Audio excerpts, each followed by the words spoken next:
Party के नेताओं पूर्व विधायक विनय शंकर तिवारी को परिवर्तन निदेशालय ने उनके आवास स्थित लखनऊ स्थित आवास से सोमवार की शाम को गिरफ्तार कर लिया है। विनय शंकर तिवारी पर बैंक ऑफ इंडिया के क्लस्टर से 754 करोड़ रुपए रखने का आरोप है। पूर्व विधायक की कंपनी गंगोत्री एंटरप्राइजेस की जनरल मैनेजर अजीत पांडे को भी महाराजगंज से अरेस्ट किया गया है। अजीत विनय शंकर तिवारी के रिश्तेदार भी हैं। उन्हें फोर्स अपने साथ ले जाने लगी तो घर की महिलाएं विरोध करने लगी। फोर्स के साथ धक्का मुक्की भी हुई। अजीत के भाई जिला पंचायत सदस्य दीपक पांडे ने आरोप लगाया, यह सारी कार्रवाई राजनीतिक द्वेष के तहत की जा रही है। ईडी ने दोनों को सीबीआई स्पेशल कोर्ट में पेश करने के बाद जेल भेज दिया।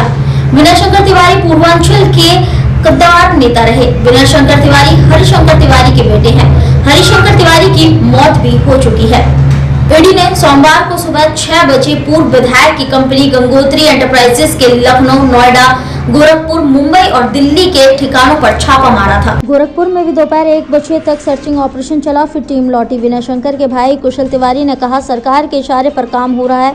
ईडी ने इस मामले के मुख्य आरोपी रीता तिवारी और अजीत पांडे के साथ ही गंगोत्री एंटरप्राइजेस के प्रमोटर डायरेक्टर्स और royal amplifier marketing private limited और कंदर कंस्ट्रक्शन प्राइवेट लिमिटेड के नाम दर्ज संपत्तियों को जब्त किया। रीता तिवारी पूर्व विधायक विनय शंकर तिवारी की पत्नी है। इंडियन मनी लॉन्ड्रिंग का केस दर्ज किया था। एड के मुताबिक गंगोत्री एंटरप्राइजेस के निदेशकों पर मोटा गारंटी ने मिली भगत कर बैंकों के लिए 754 करोड़ रुपए की कैश क्रेडिट लिमिटेड लिमिट को धोखाधड़ी करके हड़प लिया था। इसमें विनय शंकर तिवारी पत्नी रीता तिवारी अजीत कुमार पांडे की मुख्य भूमिका सामने आई।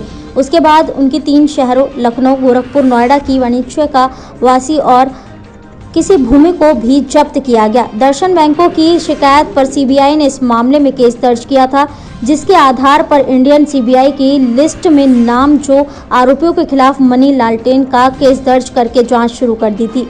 ईडी की जांच में सामने आया कि बैंक ऑफ इंडिया के नेतृत्व में वाले 7 बैंकों के कंसल्टेंट से गंगोत्री एंटरप्राइजेस ने 1129.44 करोड़ रुपए की कैश क्रेडिट लिमिटेड ली थी। बाद में गंगोत्री एंटरप्राइजेस के सहयोगी कंपनियों ने डाइवर्ट करके निजी संपत्तियों को खरीदा था। ईडी ने इस मामले में 23 फरवरी 24 को विनय शंकर तिवारी और उनके करीबियों के 10 ठिकाने पर छापा मारा था, जहां बैंकों की रकम से खरीदी गई तमाम संपत्तियों की दस्तावेज बरामद हुए थे। इस मामले में ईडी ने विनय शंकर तिवारी उनके करीबियों के करीब 103 करोड़ रुपए की संपत्तियों को जब्त कर चुके हैं।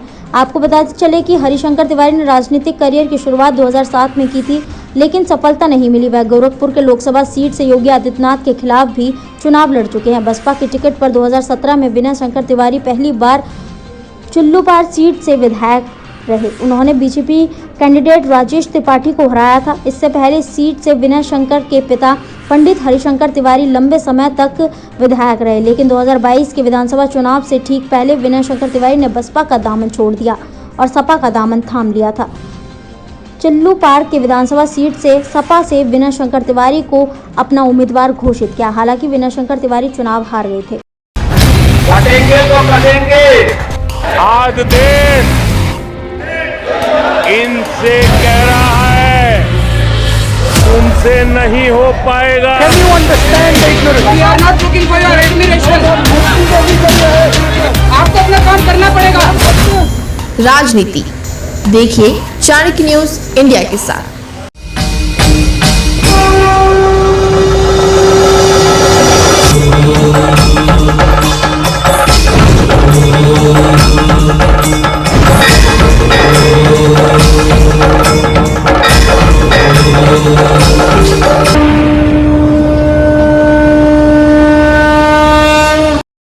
बच्चों के भविष्य से खिलवाड़, ग्रामीण क्षेत्र में गुम विकास, न्यायिक क्रिया में भेदभाव, तभी हुई गरीबों की आवाज।